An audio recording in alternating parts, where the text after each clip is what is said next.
War criminal. This is the tag being slapped on Russian President Vladimir Putin by U.S. President Joe Biden. I think he is a war criminal. The term covers a range of offenses, and deliberately targeting civilians is chief among them. Russia has repeatedly denied it's going after civilian targets, but there's vast evidence to the contrary. Remember that maternity hospital that was bombed? The theater where people were hiding? The family killed by a Russian strike on an evacuation route? Just look at the bombed-out center of Mariupol. The Kremlin claims, with no proof, that the maternity hospital was being used as a Ukrainian combat position and all patients and medical staff had left. They also deny hitting the theater, claiming a Ukrainian army battalion blew up that building.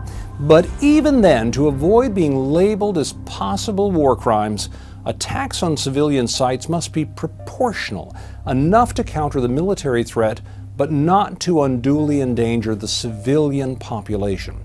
Which brings us to other actions that may be considered war crimes. Some of the weapons the Russians are reportedly using in Ukraine are indiscriminate. These weapons can kill at random. Cluster bombs, which human rights groups say have been used by Russia, are released in the air by a missile and can scatter smaller bomblets over a wide area, injuring or killing anyone near, including civilians. The same goes for thermobaric or vacuum bombs, which fill the air with fuel vapor, then ignite it with catastrophic effect. The International Criminal Court is already investigating allegations of war crimes committed at Putin's command. So if they find evidence, what next? The International Criminal Court in the Netherlands, located in and often referred to as The Hague, is a judicial body supported by the vast majority of the world's nations.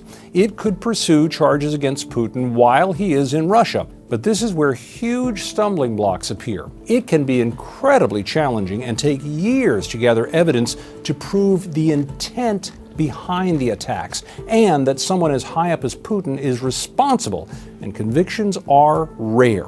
What's more, the court does not try people in absentia. Russia would need to hand Putin over, and that seems unlikely considering Russia, Ukraine, and the United States are among the few nations that do not recognize the court's jurisdiction, even though the U.S. may more generally support the court's actions. Still, there can be consequences for Putin.